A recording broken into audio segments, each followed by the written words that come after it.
자, 이제 우리 소중한 시간이니까 우리 이제 면접 강의 이제 바로 이제 한번 연결해서 시작해 보도록 하겠습니다. 자, 여러분들이 이제 먼저 필기, 어려운 필기 보시느라고 고생 많으셨고 있죠. 그리고 이제 필기를 갖다 여기 오신 분들은 다 일정 수준까지 이제 이게 도달하신 분이니까 여기 이제 이 자리에 참석했으리라 믿습니다. 그리고 혹시라도 이제 내가 성적이 좀 간당간당한데 여기에 이제 올까 말까 막 고민을 많이 하셨던 분들이 있어요. 실제 그런데 그런 분들이 이 자리에 이제 이 시간이 가장 필요한 분들이에요. 계리직에서는 이제 면접 상당히 중요하거든요. 그런 분들이 나중에 필기를 합격하게 되면은 그 컷에 걸리게 되는 거예요. 그리고 컷에 걸리신 분들이 또 많이 떨어지거든요.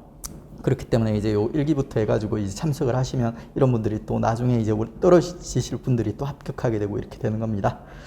자, 그러면 이제 먼저 이제 계리직 면접과 관련해서 제가 첫 번째 여러분한테 이제 당부 드리고 싶은 거는 계리직 면접은 있지 않습니까? 일반 공무원 면접에 비해서 상당히 준비가 어렵습니다. 제가 공무원 시험을 3번을 합격을 했고 3번을 면접을 봐서 3번 다 합격을 했어요. 면접도. 그런데 저는 면접을 준비할 때 그렇게 어렵게 준비를 안 했어요. 그리고 일반 공무원들도 면접을 준비할 때 어렵게 준비를 안 합니다. 왜 그러냐면 일반 공무원들은 면접이 있지 않습니까? 면접의 합격이 필기에 의해서 대부분 당락이 결정이 돼요. 필기 고득점자들 전부 합격을 시키고 컷에 걸린 애들 있지 않습니까? 얘들을 갖다 이제 경쟁을 시키는 거예요. 그렇기 때문에 필기 성적만 안정적으로 나왔다면 일반 공무원 시험은 면접이 그냥 되게 부담 없이 정말 이제 면접장에 가서 면접관 멱살만 잡지 않는다면 그냥 합격한다고 이렇게 보시면 돼요. 근데 계리직은 그게 아니에요. 필기 고득점자들이 떨어지는 경우도 상당히 많고요. 그리고 컷에 걸리신 분들이 합격하는 경우도 되게 많아요. 계리직은 실질적으로 면접을 갖다 아주 중요하게 본다는 겁니다. 물론 필기를 고려 안 한다는 건 아니에요. 면접 점수가 동일할 때는 필기 고득점자를 합격시키는 것 같아요. 그래, 필기 고득점자가 합격할 확률이 좀 높습니다. 하지만 이제 필기 고득점자도 상당히 많이 떨어진다는 거.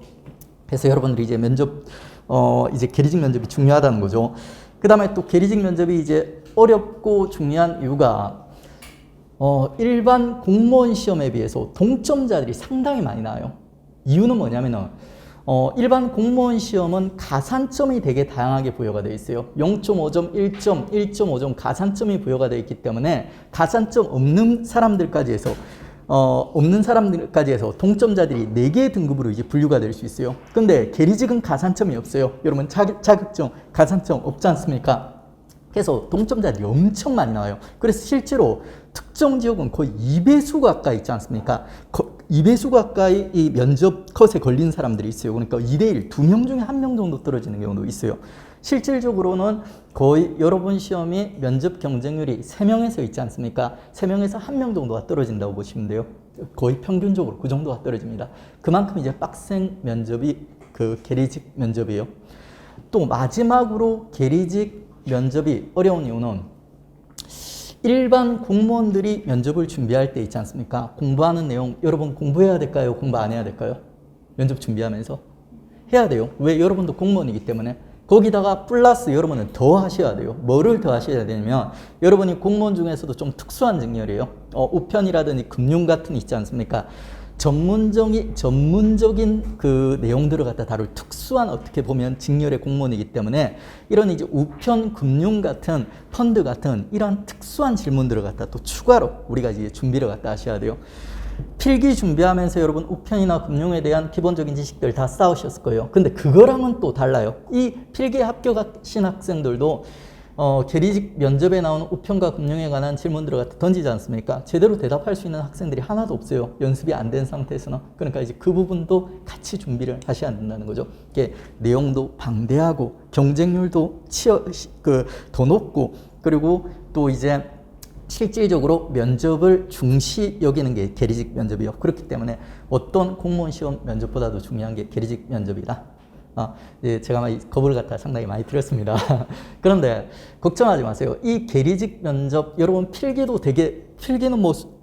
거의 100대 1 정도 경쟁률을 뚫고 여러분 합격하시는 거지 않습니까? 그 경쟁률을 뚫고 합격하신 능력자들이 여러분이에요. 1.5대 1 정도 못 뚫겠습니까? 그러니까 올바른 방향을 잡아서 있죠. 노력만 하신다면 면접도 운이 아니에요. 그러니까 운이 아니라 실력으로서 통과할 수가 있습니다.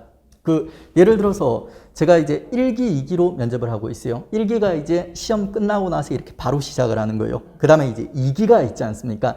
2기가 이제 합격 발표 나서 면접을 갖다 준비하는 거예요. 근데 매년 보면은, 2기는 합격률이 정말 잘 나와도 뭐 이제 80%가 잘 안 돼요. 80%가 거의 78%, 77% 이렇게밖에 안 나와요. 근데 1기는 있죠. 매년 90%를 넘겼어요.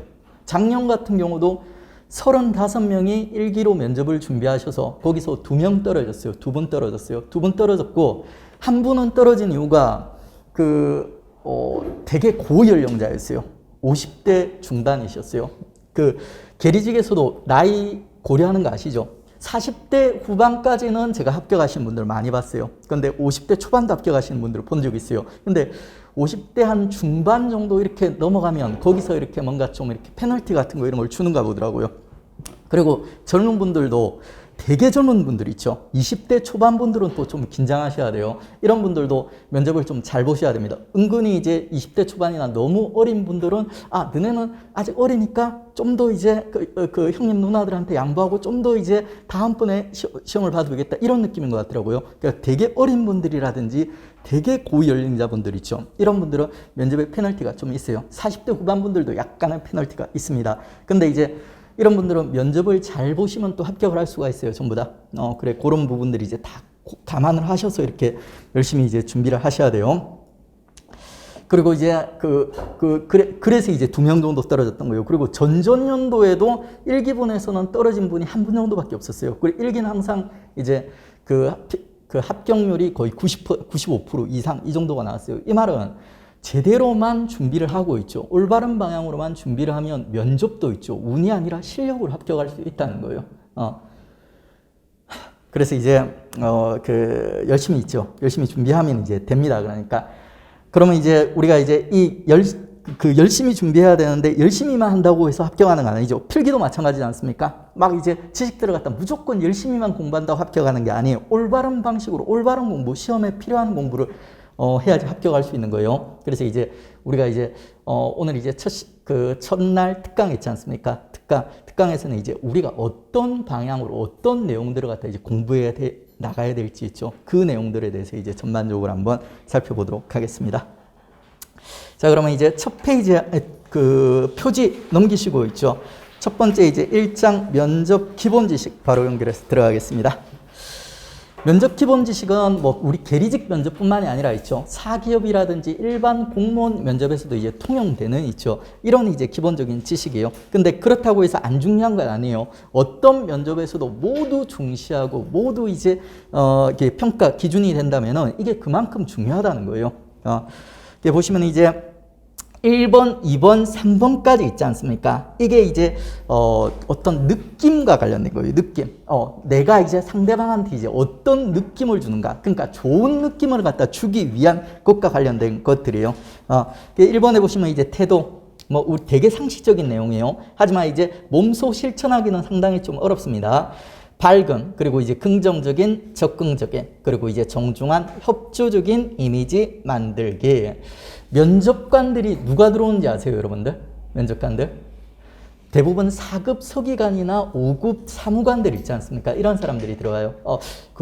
계리직 같은 경우는 4급 서기관이 들어오는 걸로 알고 있습니다. 그러니까 여러분이 이제 이렇게 발령 나서 갔을 때 국장님들 있지 않습니까? 이런 분들이 이제 면접관으로 들어오는 거예요. 이분들이 자기가 밑에서 쓸 사람을 밑에서 쓸 사람들 있지 않습니까? 이런 사람들을 갖다 이제 골라내는 거예요. 적합한 사람들을 갖다 골라내는 거예요. 근데 이제 그런 사람들을 갖다 이제 면접을 갖다 봐서 이제 골라내야 되는 거예요. 근데 보니까 뭐 이렇게 뭐 좀 이렇게 좀 부정적이라든지 소극적이라든지 이런 사람들은 아무래도 쓰기가 부담스럽지 않습니까? 그래서 이제 뭐 긍정적이고 이제 그리고 민원들이 좋아할 법한 이런 이제 이미지를 가진 사람들, 캐릭터를 갖다 가진 사람들을 갖다 이제 골라내는 거예요. 그래서 여러분들은 이제 면접장에 들어가서 이제 면접관들의 이제 질문에 답하고 이럴 때 있지 않습니까? 그냥 이제 직장 상사들을 이제 대하듯이 이렇게 이제 대하시면 된다고 보시면 돼요. 그리고 이제 2번 뭐 시선 처리 표정, 자연스러운 시선 처리. 이것도 안 되는 사람들 되게 많아요. 저도 이제 강의를 시작하기 전까지만 해도 이게 안 됐어요. 그러니까 사람 눈 보고 얘기하는 게 좀 쉽지가 않았습니다. 일단 시선 처리는 기본적으로 사람의 눈을 보고 얘기하는 게 기본이에요. 그러니까, 요게 이제 안 되시는 분들은 연습을 하시면 2달만 해도 충분히 가능하십니다. 그리고 이제 눈을 보고 얘기하는 게 좀 진짜 난 너무 부담스럽다. 그러면 인중이라든지 있지 않습니까? 턱을 보셔도 상관이 없어요. 그리고 이제 시선을 완전히 이제 눈에다 고정시키기보다는 딱 이렇게 인중이라든지 턱, 그리고 이제 면접관이 2명이 나올 거거든요. 질문을 한 면접관을 기본적으로 보면서 이제 대답을 하는 거예요. 근데 이제 대답을 하는 중에 한 번씩 옆에 있는 면접관이랑 한테로 이제 시선을 갖다 이제 옮겼다가 다시 돌아오면서 이렇게 이제 자연스럽게 이제 시선 처리하는 방법들 여러분들이 이제 또 연습을 하셔야 됩니다. 자, 그 다음에 이제 웃는 얼굴. 여러분이 이제 웃는 얼굴에는 침 못 뱉는다. 이런 속담 들어보신 적 있죠? 그러니까 이게 똑같은 대답을 해도 있지 않습니까? 웃는 얼굴로 대답을 하는 거랑 그냥 무표정하게 혹은 인상을 쓰고 대답을 하는 거랑은 점수가, 합격의 당락이 달라질 수가 있어요. 공무원 시험에서는 이런 거 크게 많이는 안 봐요. 좀 이제 이렇게 무표정한 얼굴로 대답을 하더라도 뭐 상식적인 대답을 하고, 그리고 뭐 이렇게 한다면 이제 뭐 크게 이제 문제만 없으면 이런 사람들을 갖다 합격을 시킵니다. 근데 계리직 시험은 안 그래요. 계리직 시험은 이 계리직에 이제 합격하신 분들이 나중에 민원 업무를 봐야 되죠. 민원 업무. 그러다 보니까 이제 민원들이 아무래도 좀 대하기 쉽고 편하게 대할 수 있는 이런 분들을 갖다 뽑고 싶은 거예요. 그래가지고 이제 웃는 얼굴, 이제 사람들이 이제 그 대하기 좋은 이제 이런 사람들에게 이제 가점을 갖다 주게 됩니다. 그래서 여러분들이 이제 우리가 보통 마스크 있죠. 마스크를 쓰고 면접을 갖다 보게 돼요. 예전에는 제가 이렇게 얘기했어요. 입꼬리를 갖다 항상 올리고 있는 연습을 하라고. 근데 이제 마스크를 쓰고 있으니까 입꼬리가 안 보이죠. 그러니까 눈웃음을 치는 연습을 갖다 하십시오. 눈웃음을. 이제 잘 때도 있죠. 눈웃음을 갖다 지으면서 이렇게 이제 자는 연습을 갖다 할 정도로 한 2달 동안 하면 또 인상이 바뀌어요. 그러니까 그렇게 해가지고 이제 하시면 그게 여러분한테 정말 플러스 10%, 20% 정도까지 가점을 갖다 주게 될 거예요. 그래서 이제 인상이라든 느낌 상당히 중요합니다. 그리고 이제 여러분들이 이제 여성분들이 아무래도 계리직 좀 많으시죠. 그러니까 이런 분들은 이제 그 마스크 위로 이제 화장도 있죠. 막 반짝이 화장 이런 거 하지 마세요. 그러니까 우리 무슨 클럽 가는 거 아니죠. 그러니까 그래가지고 이제 반짝이 화장 이런 거 말고 마스크 위로 해가지고 이렇게 눈이 이렇게, 저도 이제 어떤 화장인지 모르겠어요. 그러니까. 근데 이제 눈웃음을 지었을 때 그 웃음이 이제 부각될 수 있는 이런 이제 화장들을 갖다 좀 연습을 갖다 하시고요. 여성분들은 이렇게 메이크업 전가부가 완전 다르죠. 그러니까 우리 전전년도 1조 조장님이 인상이 이렇게 조금 되게 날카로웠어요. 되게 날카롭고 말도 조금 이제 되게 논리적이고 똑똑하게 하시는데 되게 좀 날카롭게 이렇게 툭툭 찌르는 듯이 이렇게 얘기하시는 분이 계셨어요. 그래서 제가 그분이 조금 걱정이 됐어요. 내용이라든지 이런 것들은 무조건 합격을 할 것 같았어. 근데 이제 인상이라든지 눈도 이렇게 탁 찢어주시고 있죠. 찢어주시고 이렇게 되게 좀 날카롭고 이런 분이세요. 여성분인데. 그래가지고 인상이라든지 말하는 태도 때문에 혹시나 떨어지지 않을까 이제 걱정을 했었는데, 모의 면접 때 이분이 이제 메이크업을 하고 하셨는데, 저는 처음에 그분 누군지 몰라봤어요. 그러니까 완전 다르시더라고요. 완전 이제 아주 이제 부드러운 눈매로 이렇게 완전 변신하고 오셨더라고요. 여러분도 이제 혹시 그런 분들이, 가능한 그런 식으로 있죠. 노력을 하신 다음에 면접장에 이제 들어가시면 좋습니다. 그분은 아예 그러니까 메이크업 해주는 뭐가 있죠. 미용실 같은데 예약을 해서 새벽에 해가지고 이렇게 가시더라고요. 그런 분들 꽤 계십니다. 자, 그래가지고 인상 아주 중요합니다. 그러니까 인상, 말투라든지 태도라든지 시선 처리, 표정 이런 것들이 우리가 물론 내용도 중요하지만 내용 못지않게 중요한 게 자기의 느낌을 갖다 만들어내는 거예요. 이 사람이랑 같이 일하고 싶다. 이런 느낌이 들게. 혹은 이제 내가 고객 입장에서 딱 들어갔는데 민원에 여러 명, 5명 이렇게 앉아있죠. 그러니까 근데 저 사람한테 왠지 가고 싶어. 이런 느낌이 들 정도 있지 않습니까? 이런 느낌을 갖다 만드시면 있죠. 여러분이 답변 내용이 조금 부족하고 평범하더라도 있죠. 가점을 받아서 합격하실 수가 있습니다. 난 그게 자신 없다. 그럼 내용을 정말 잘 얘기를 갖다 하셔야 되겠죠. 각자의 장단점이 있을 수가 있어요. 그걸 갖다 살리셔야 돼요. 그러니까. 자, 그 다음에 이제 어조도 마찬가지죠. 이것도 이제 느낌이에요. 그러니까, 말을 하는 데 있어서 사람들이 이제 되게 그 여성분들은 이렇게 되게 이제 조그맣게 이렇게 힘없게 얘기하시는 분들 은근히 많으세요. 그러니까. 근데 이게 면접 말투에서는 거의 최악의 말투입니다. 그러니까 여러분 민원 업무, 우체국에 이제 민원 업무, 그러니까 뭐 서비스를 받으러 갔어요. 그러니까 근데 직원이 소곤소곤 뭐라고 얘기하는지 모르겠어요. 그러니까 그런 사람한테 이제 이렇게 민원 상담 받고 이러기 부담스럽죠. 보험 상담하고 금융 상품 상담하기 부담스럽죠. 그러니까 그런 분들 은근히 연습이 안 된 분들이 그런 분들이 많으세요. 이런 분들은 바꿔야 돼요. 그러니까 일단은 목소리가 일정 수준 이상 커야 돼요. 커야 되고, 그리고 이제 말을 이렇게 생기 있게 할 수 있는 사람들이 있는데, 이거는 이제 좀 쉽게 안 바뀌더라고요. 쉽게 안 바뀌어요. 그러니까 생기 있게 이렇게 되게 들었을 때 기분 좋게 이렇게 얘기하시는 분들이 있는데, 이런 분들은 분명히 가점을 갖다 받으세요. 근데 그거는 쉽게 안 바뀌어요. 그게 혹시 안 된다면 또박또박 크게라도 있지 않습니까? 크게라도. 그리고 그 말을 좀 평범하게 하더라도 눈을 웃음을 지으면서 얘기를 하면은 그 말이 또 기분 좋게, 기분 나쁘지 않게 들릴 수가 있습니다. 그런 것들을 갖다 자기 부족한 부분을 자기가 이제 보완할 수 있는 방법으로 보완해 가면서 있죠. 자기의 전체적인 이미지를 갖다 이제 좋게 만드셔야 되는 겁니다. 그러니까. 자, 그래 이제 전반적으로 이제 1, 2, 3번이 이제 나의 느낌을 갖다 이제 상대방한테 이제 그 좋은 느낌을 갖다 어필하는 거예요. 근데 이제 그 느낌을 나 스스로도 이제 편하게 느낄 수 있고 있죠. 그리고 상대방이 나를 봤을 때 편하게 얘기를 갖다 할 수 있는 이런 느낌을 갖다 만드시면 됩니다. 그리고 동시에 이제 여러분이 면접에서 이제 감각이 쉬운 게 있지 않습니까? 면접에서는 우리가 주로 이제 대답을 하는 입장이죠. 대답을 하는 거죠. 그래서 이제 여러분이 그 듣는 거를 갖다 이제 간과하는 경우가 많아요. 그러니까 우리가 이제 면접관들한테 이제 듣는 얘기는 얼마가 안 되지만 있죠. 그 들을 때도 이제 아주 중요하다는 거죠. 그러니까 여러분들이 이제 면접관이 질문을 하면 있지 않습니까? 되게 짧은 시간이지만 그 짧은 시간에 내가 그 면접관의 질문을 정말 이제 기분 좋게 경청하고 있다는 있죠. 그 면접관이 좀 더 얘기를 갖다 하고 싶은 이런 느낌을 갖다 만들어줘야 돼요. 그러기 위해서 우리 시선 처리를 갖다 잘 하셔야 되고요. 그리고 눈웃음을 갖다 지우셔야 되고요. 그리고 이제 그 과한 제스처 말고 고개를 갖다 끄덕인다든지 이런 제스처들이 있지 않습니까? 이런 제스처들을 여러분한테 익숙하게 이제 만드셔야 돼요.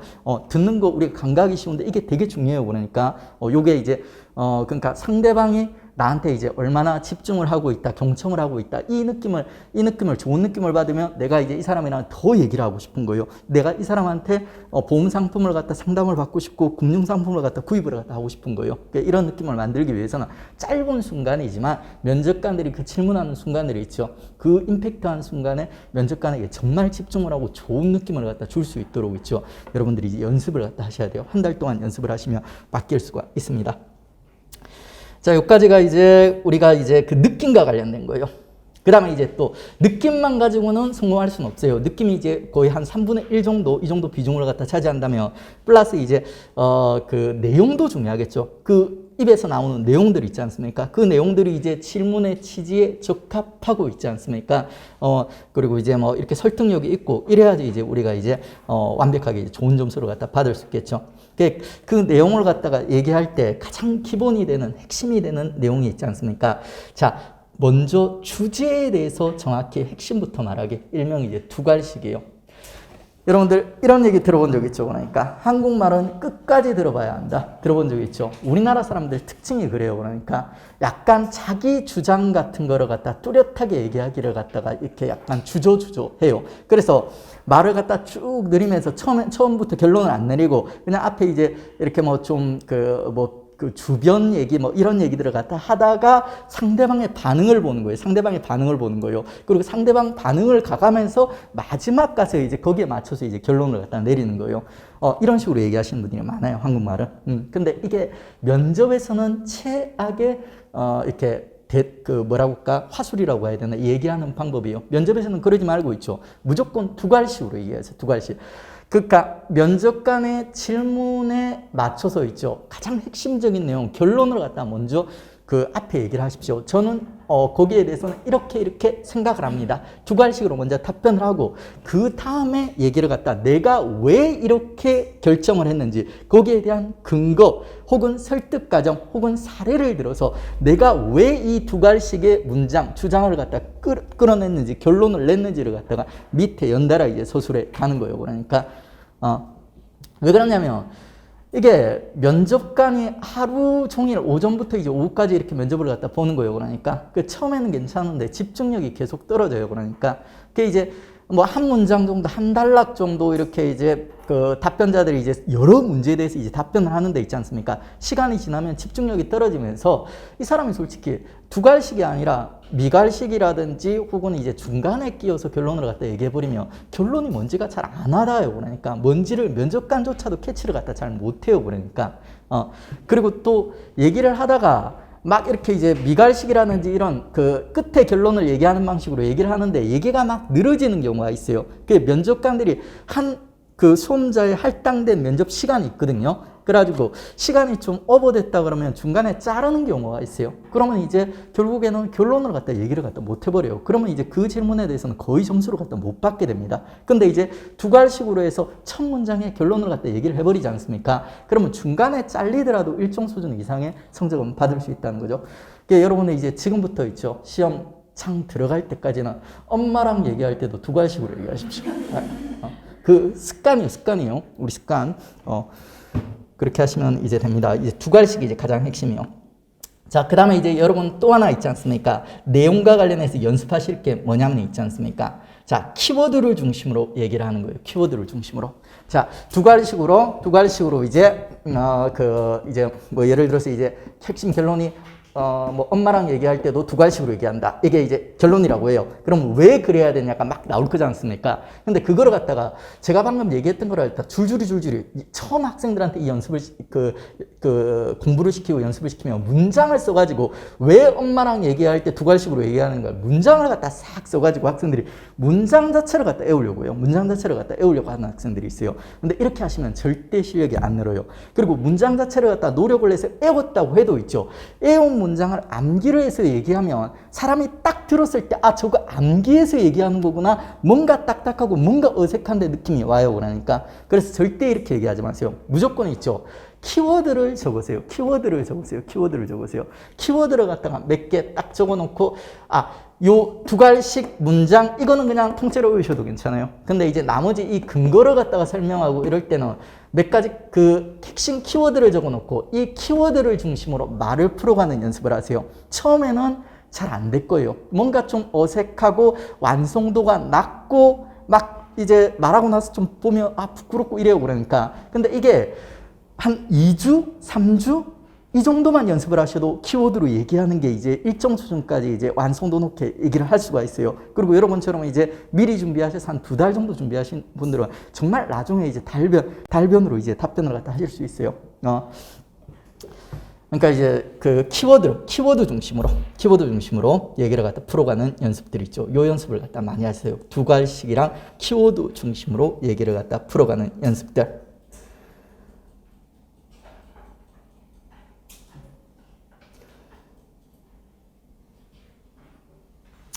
자, 그 다음에 이제 마지막에 이제 이런 내용들을 갖다 우리가 연습을 해야 된다는 걸 이제 이제 배웠고요. 그 다음에 이제 연습을 해야 되겠죠. 그리고 이제 이 연습을 갖다 이제 어떻게 할 것인가.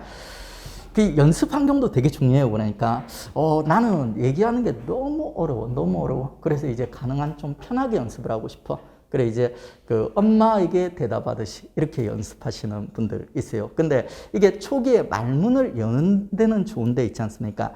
이게 일정 수준 이상 실력을 올리는 데는 한계가 있습니다. 여러분 엄마랑 면접관은 달라요. 우리 엄마한테는 대충 대답을 해도 좀 싸가지 없이 대답을 해도 상관없어요. 엄마가 이렇게 얘기하잖아요. 너 싸가지가 없어서 오늘부터 내 딸 아니다. 이러지는 않습니다. 그러니까 근데 면접관은 아주 냉정합니다. 딱 보고 이 사람 아니다 싶으면 이 사람이랑은 같이 일 못하겠네. 바로 뭐 이렇게 잘라버려요. 그러니까 이제 우리가 면접을 준비하고 연습할 때는 있지 않습니까? 약간 실전처럼 우리가 긴장감을 느낄 수 있는 있죠. 이런 상황들을 갖다가 만드셔야 돼요. 그러니까 이제 예를 들어서 이제 면접조를 갖다 이제 만드는 거예요. 우리 이제 면접조를 만들 때 일단 기본조를 만들 거예요. 그리고 이제 이 기본조를 만들 때는 지역을 약간 크로스해가지고 만들 거예요. 이분들이 이제 서로 이제 논의를 해가면서 자기 답변들을 갖다 서로 이제 코칭도 해주고 피드백도 받으면서 답변들을 갖다 발전시켜주는 기본조를 만들 거예요. 근데 연습하는 조는 따로 만들 거예요. 그래가지고 이제 끊임없이 다른 사람들 있지 않습니까? 같은 사람들이랑만 연습을 하면 이 사람들이랑 친해지고 이 사람들이 뭐라고 대답할지 대부분 다 알기 때문에 있지 않습니까? 그리고 익숙해지고 친한 사람이기 때문에 뭔가 긴장감 속에서 이렇게 답변을 하는 연습이 잘 안 되거든요. 그래가지고 이제 기본조로 만들고 매일매일 매주 연습조로 갖다 따로 만들어가지고 있죠. 멤버를 갖다 교체하면서 이렇게 또 연습을 갖다 계속 시킬 거예요. 그 연습 과정에 처음에는 진짜 어렵고요. 진짜 스트레스 엄청 받을 거예요. 저 사전 조사서도 이제 그 하루에 하나씩 이제 여러분들 쓰는 연습을 갖다 하실 거예요. 이게 처음에는 정말 어려운데 한 1주, 2주 지나면 사전 조사서 쓰는데 학생들이 익숙해져요. 그러니까 정말 자연스럽게 사전 조사서를 쓰게 되고요. 그 다음에 또 이렇게 모의 면접이라든지 면접 연습하는 것도 처음에 1주, 2주가 제일 어려워요. 1주, 2주만 지나고 나면은 막 뭐라고 물어봐도 막 헛소리를 해도 대답을 해요. 그러니까 헛소리를 해도 대답을 해요.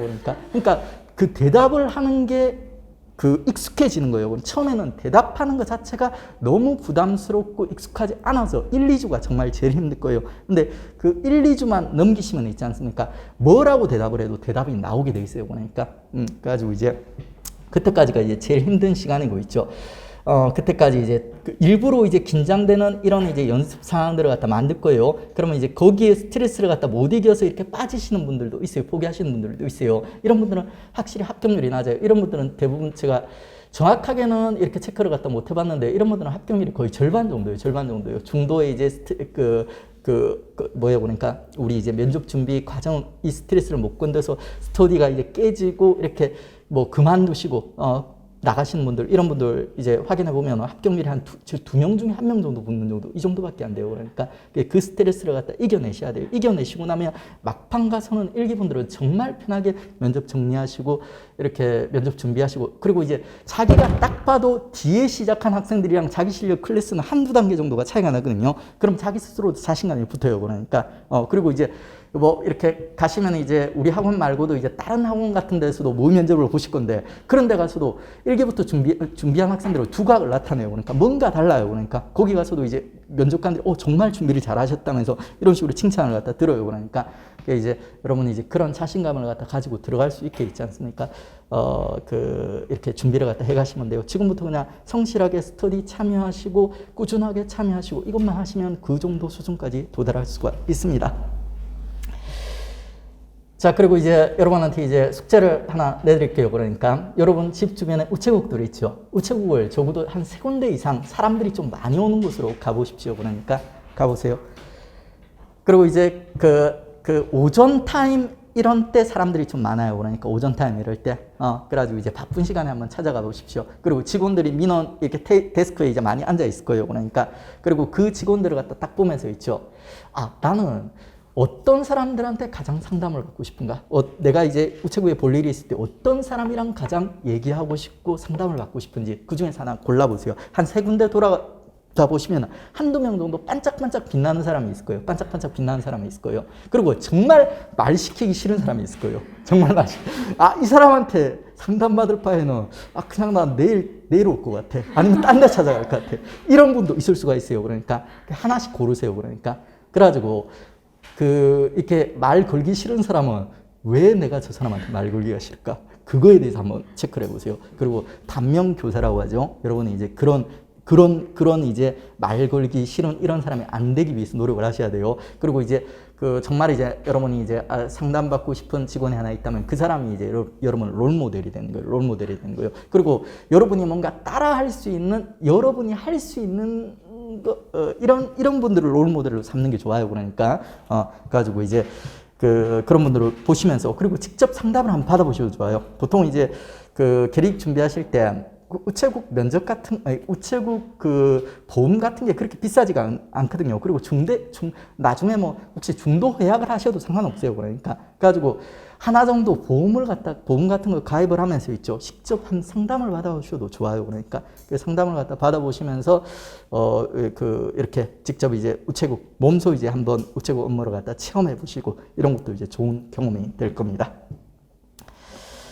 자, 그러면 이제 우리가 이제 첫 번째 이제 면접이 이제 기본 지식이라고 해서 절대 무시하시면 안 돼요. 이거 정말 중요합니다. 면접 태도, 그러니까 이제 태도, 그리고 시선 처리, 표정, 그리고 이제 어조, 요거는 여러분의 이제 느낌을 결정하는 거예요. 그리고 이제 이 느낌에 의해서 여러분의 합격의 당락이 결정이 됩니다. 이 느낌이 좋으면 면접관들이 여러분한테 면접 질문을 아주 예쁘게 해요. 그러니까 여러분이 대답하기 좋은 질문들, 그리고 꾸리 질문도 여러분이 왠지 답하기 좋을 듯한 질문을 갖다 해주는 거예요. 그러니까 근데 이 느낌이 안 좋아. 그러니까 쟤는 정말 데스크에 앉혀놓으면 그 손님들이 다 도망갈 것 같아. 그러니까 그러면 이제 좀 이상한 질문을 하는 거예요. 그러니까 대답하기 어려운 질문들. 그러니까 이제 좋은 느낌을 줄 수 있도록 있죠. 이렇게 이제 하루하루 연습을 하시면 정말 한 달 보름, 우리 한 거의 2달 정도 남았죠. 한 달 보름 이 정도 남았죠. 이 정도면 정말 많이 바뀌어요. 그러니까 메이크업 전과 후 정도로 바뀔 수 있어요, 여러분들.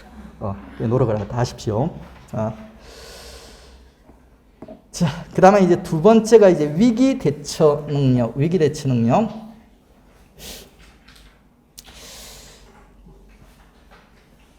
이게 우리가 이제 15분에서 20분 정도 면접을 갖다가 받게 되고 그러니까 준비를 잘 하신 학생들은 대부분에 있죠. 자기들이 이제 준비한 질문들이 이렇게 질문 온다고 합니다. 그러니까 거의 전부 다 내가 대비한 질문들이었다. 다 연습한 질문이었다. 이런 학생들도 꽤 있어요. 그리고 이제 한두 문제 정도? 요 정도가 이제 처음 내가 예상 못한 질문들, 요런 질문 받는 경우들이 있어요. 그러니까 이게 이제 정상적으로 준비했을 때는 대부분 이 정도, 거의 한 80% 정도는 내가 준비한 내용들, 그리고 한 20% 정도는 예상치 못한 질문들이 이제 나오는 거예요. 그러면 이제, 이게 이제 하나하나가 이제 여러분한테 위기처럼 이제 느껴질 수도 있어요. 그러니까 이런 이제 위기 속에서 이제 여러분들이 이제 어떻게 대응을 해야 되는가. 자, 1번에 보시면은 면접관과 본인의 의견이 다르더라도 존중하면서 답변을 하도록 한다. 면접관이 질문을 했어요. 그러니까. 그리고 이제 거기에 대해서 제가 의견을 갖다 제시를 했던 거예요. 근데 면접관이 그 의견에 대해서 그거 잘못된 것 같아. 그러니까 네가 잘못 생각하고 있는 것 같아. 이렇게 얘기를 하는 거예요. 그러면 이제 어떻게 돼야 되는가? 일단은 있지 않습니까? 아니 되옵니다. 당신이 틀렸어요. 이렇게 얘기하시면 안 돼요. 그러니까 무조건 수긍을 하셔야 돼요. 여러분의 직장 상사예요. 직장 상사. 그러니까 그렇기 때문에 이제 무조건 이제 그 사람이 지적을 하면 그걸 갖다 일단은 받아들이세요. 받아들이고 있죠. 그 다음에 이제 자기 의견, 자기가 어떤 합리적으로 이 지적에 대해서 대응할 수 있는 답변이 있다면 있지 않습니까? 공격적이지 않게 있지 않습니까? 공격적이지 않게 이 의견들을 갖다 이제 덧붙여가면서 이제 답변을 갖다 해 가시면 돼요. 그러니까. 그 다음에 이제 모르는 질문이 나왔을 때, 모르는 질문. 그러니까 답변하기 어려운 질문은 두 가지 유형이 있는데, 하나는 있지 않습니까? 뭔가 이제 조금 복잡한 내용이라 가지고 내가 바로 즉답을 하기 어려운 경우예요. 즉답을 하기 어려운 경우. 이런 경우는 이제 잠시 생각할 시간을 주시겠습니까? 그러니까 시간 끄는 답변을 갖다 멘트를 한 2개 정도 준비를 해 놓으세요. 시간 끄는 멘트. 그 다음에 내가 답변을 할 수 없는 질문이 있어요. 거기에 대한 또 멘트도 준비를 해 놓으셔야 돼요. 죄송합니다. 솔직히 죄송할 건 없어요. 그러니까.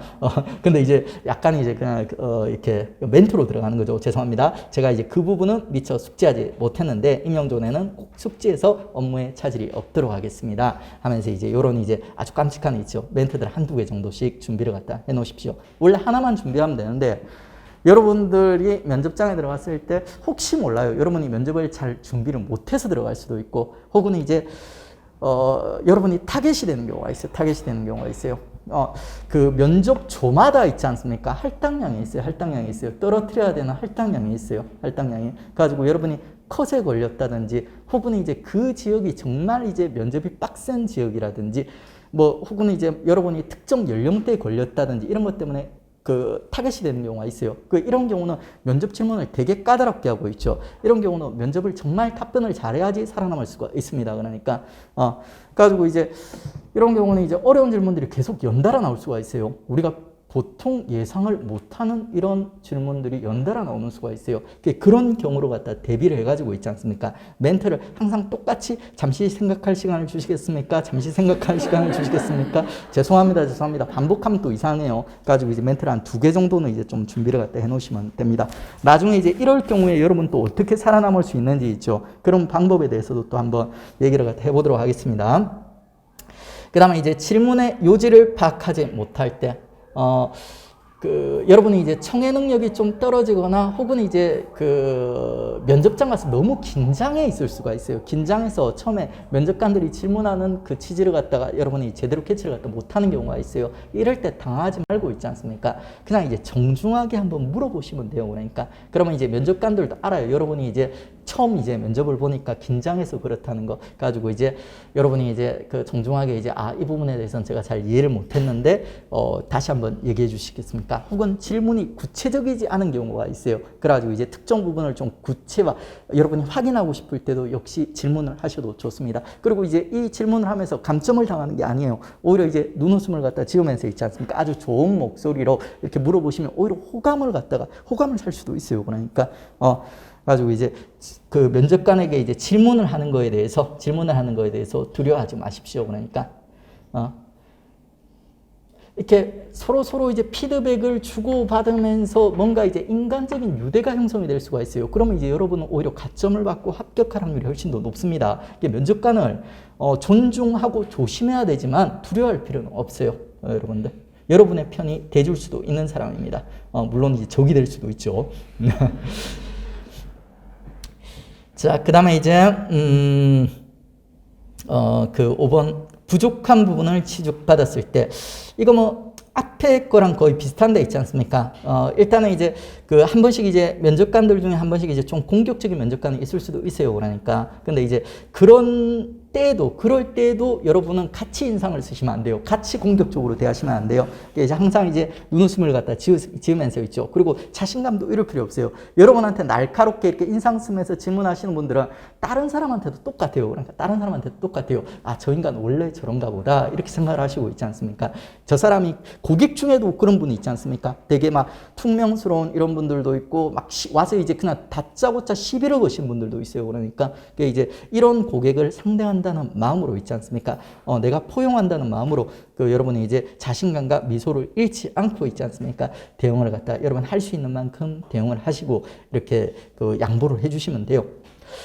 자, 그리고 6번도 이제 뻔한 얘기죠. 그러니까 평정심 잃고 감정을 대체하거나 공격적으로 대답하지 않도록 주의. 그리고 이제 여러분한테 조금 이제 도움이 되는 얘기 하나 또 해드리도록 하겠습니다. 아까 얘기했듯이, 그러니까 여러분이 이제 타겟이 돼가지고 면접관이 여러분을 갖다 되게 괴롭히는 경우예요. 그래서 이제 정말 이제 대답하기 어려운 질문들을 갖다 계속 연달아서 있죠. 꼬리 질문이라든지 혹은 이제 뭐 뜬금없는 질문들 이런 것들 막 계속 연달아서 내뱉는 경우가 있어요. 그러니까.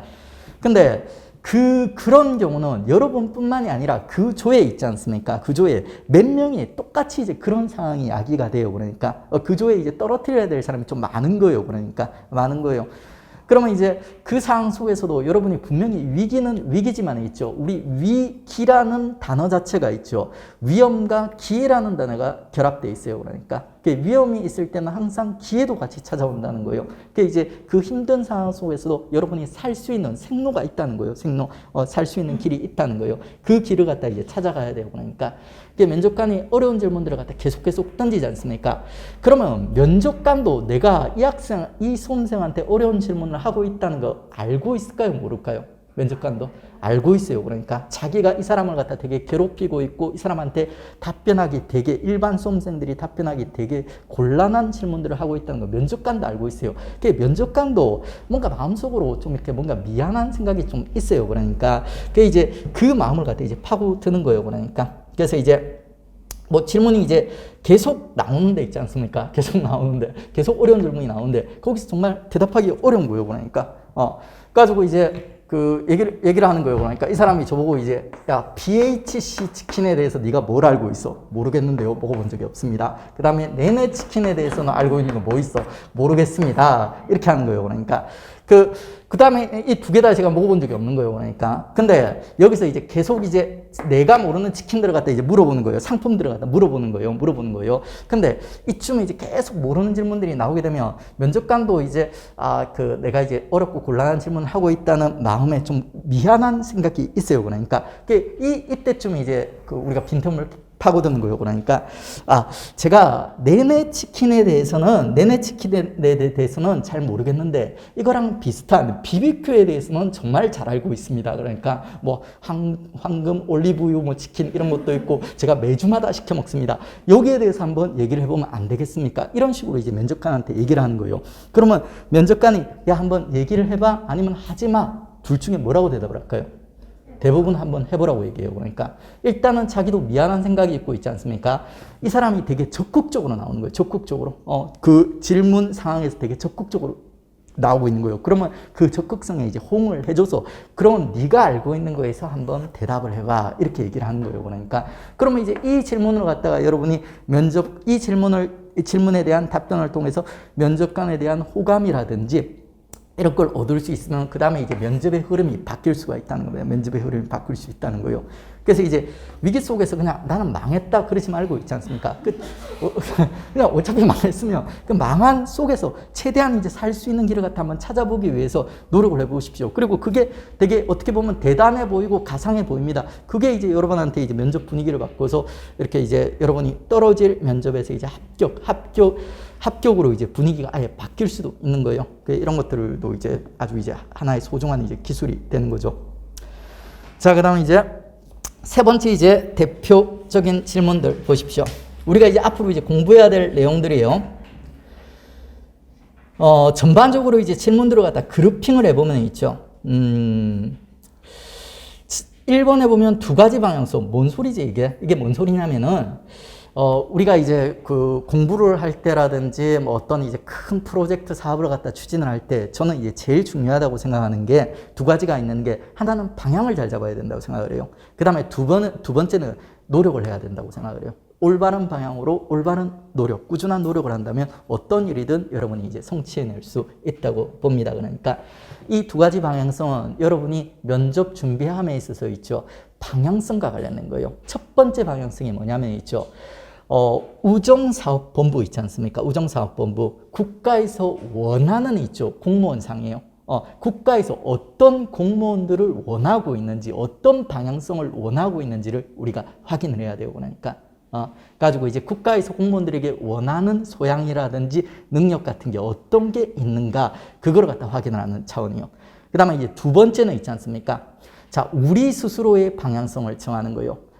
우정사업본부가 어떤 방향성으로 향하고 있고 어떤 인재상을 원하고 있는지 우리가 확인을 했죠. 그러니까 그러면 이제 우리가 가지고 있는 우리의 강점이라든지 우리의 방향성을 갖다가 정립을 해가지고 있죠.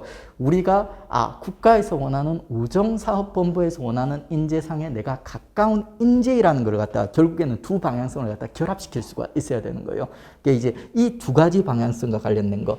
예를 들어서 이제 이것과 관련된 질문들이 왜 계리직 공무원에 지원하게 되었습니까? 이거는 솔직히 있지 않습니까?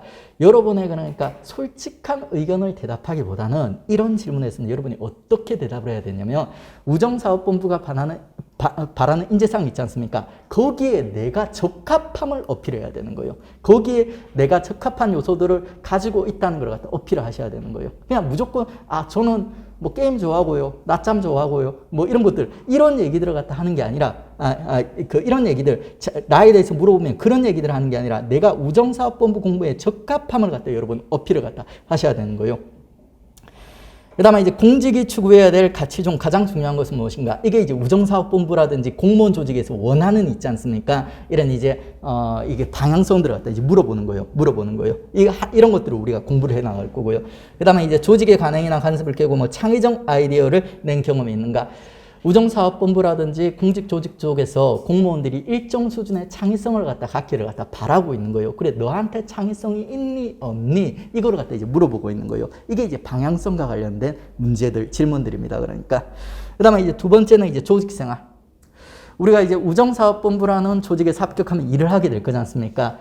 그게 이제 이 사람들 우리가 이제 여기 면접 보고 있는 사람들이 그 합격을 시켜놨을 때 조직 속에서 이렇게 잘 조화돼 가지고 훌륭하게 조직 생활을 갖다 할 수 있는 사람인가 아닌가를 또 확인하고 싶은 거예요.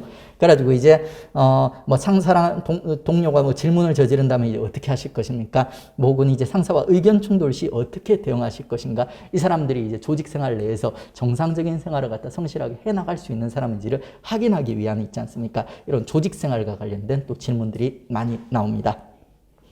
그 다음에 이제 계리직 특수. 주로 이제 계리직은 다른 공무원, 일반 공무원에 비해서 민원에 좀 특화되어 있죠.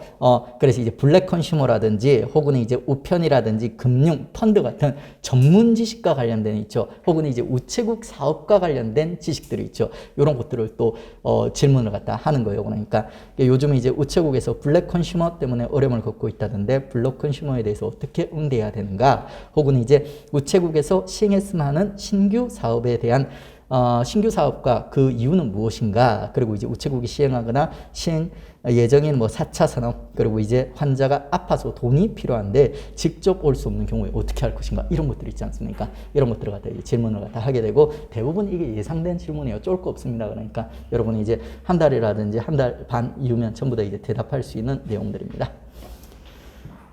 자, 그러면 이제 우리가 이제 전반적인 이제 그 면접 준비를 위한 면접의 이제 기본 지식들 살펴봤습니다. 그 다음에 이제 그 쉬었다가 있죠. 두 번째 시간부터는 아까 얘기했던 제가 이제 방향성 있지 않습니까? 그 방향성 잡는 게 제일 중요해요. 그러니까 그 방향성, 두 가지 방향성을 갖다 이제 좀 더 구체화해가지고 우리가 이제 다음 시간부터 공부하도록 하겠습니다. 수고하셨습니다.